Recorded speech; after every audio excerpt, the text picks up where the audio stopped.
What's up? What's up, guys? Hopefully everyone's doing well. This weather down here in Australia is kind of confusing. The last few days it's been a scorcher, 90 degrees both days, but now today had to get the winter coat out. It's only about 60 degrees. I had some boxing earlier this morning. Saturday mornings here in Australia, I go to spar, and I had my list of things we wanted to talk about yesterday. If you're following the channel and you're subscribing, I say thank you. To help currently increase our boost in the YouTube algorithm, I'd like for you to like this video and check out the videos I've done in the last 2 days breaking down this interview Bud Crawford did with Travis Hartman, a former opponent of his. And it's about a 25-minute interview. I edited it up in about 4 different components of Bud talking about the fight, talking about Errol, talking about his legacy and what he wants to end his career on. Look, a lot of us who've been in the know, we've heard Bud talk about these things before. It was just one specific area that kind of took me by surprise on what he was saying, as well as the international boxing media. We'll get right into that about Bud saying that Errol doesn't have a Hall of Fame resume and boasting about his as being a Hall of Fame caliber resume. I wanted to ask you guys, what did you think about that? It's always interesting.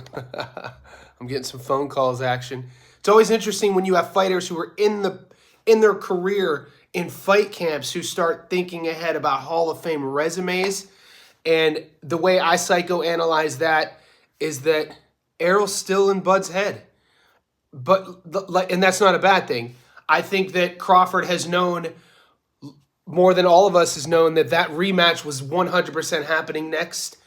This is what everyone's talking about, 147 pounds rematch clause this December. It's already going to be October next week. So, let's say it's the end of December.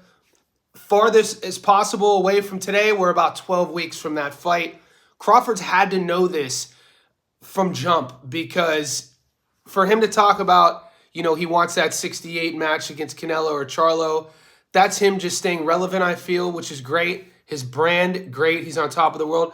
But to bring up the Errol Spence Jr. Hall of Fame resume comment, I'd like to really, what do you guys think about that? I found that shocking that Bud would even bring that up.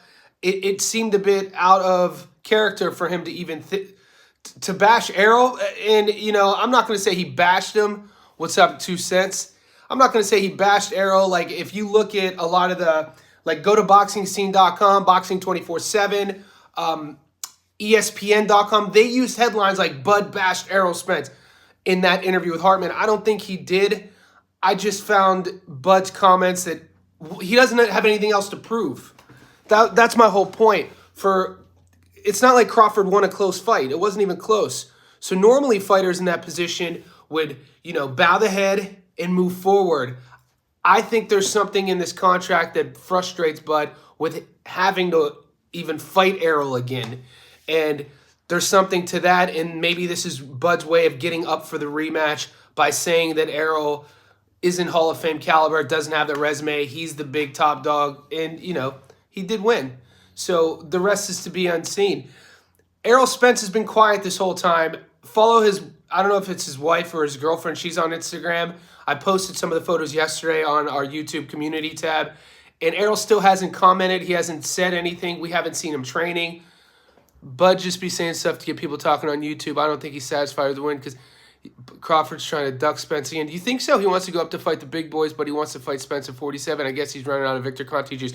So the 47 weight is interesting here, guys. And this is something I learned yesterday too, is that allegedly Crawford said that 47 weight was contractually agreed upon unless him or EJ requests a different weight class. But that's all he said. It was pretty vague.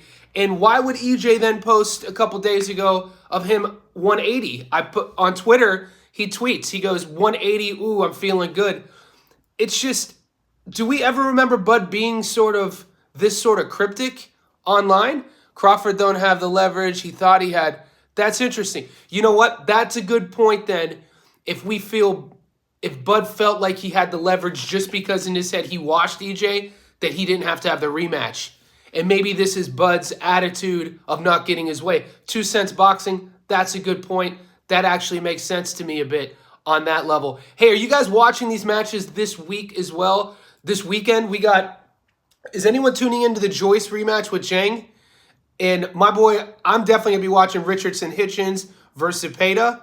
And then super controversial, Conor Benn. I know a lot of people don't like hearing me talk about Conor. I'm a fan of Conor Benn's fight style. I know that Letitia she's a fan of a friend of the channel. She's from the UK. Letitia showed me a Conor Benn fight from 2017, and I will agree with her. He did look differently. Are you an MMA fighter? No, I cover MMA as well. I grew up boxing, played American football.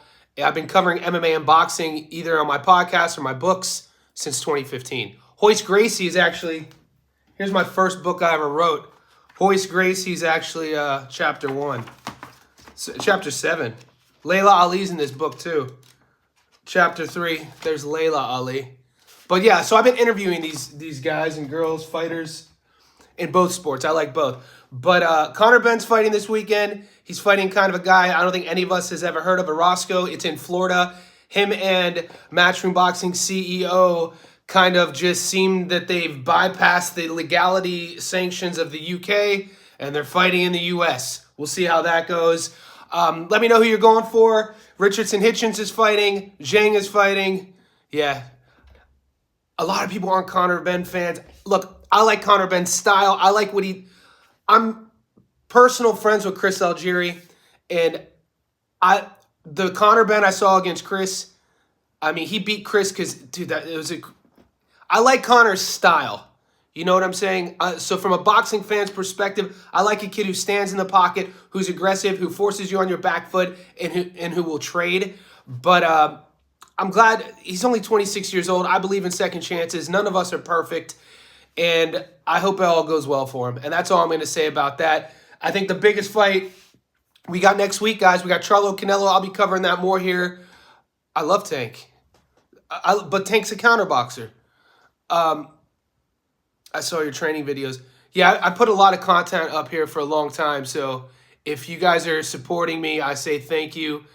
I love Tank. Look, if you guys are new to my channel, you're not going to hear me talk trash about any fighter, any human who decides to put the gloves on and put their health on the line. I'm a former, I used to box. I coach boxing. I'm a former athlete. I don't like channels and pages who talk trash about any competitive athlete, especially fighters. So I'm a fan of all of them. I love Tank's style. I like the aggressive style like Conor, but I also like a patient guy like Tank who picks and chooses. Tank's fight IQ it doesn't get spoken about enough. Do you have fights on the street? Back in the day. I'm 41 years old now. When I was a kid, thanks for watching the Conti series. Guys, my girlfriend's calling me, man. It's Saturday afternoon, Saturday morning. I got to go get some coffee. Thank you for supporting me. I'll be back. Like this, subscribe if you haven't. I appreciate all the support. I love your feedback too, guys. Thank you.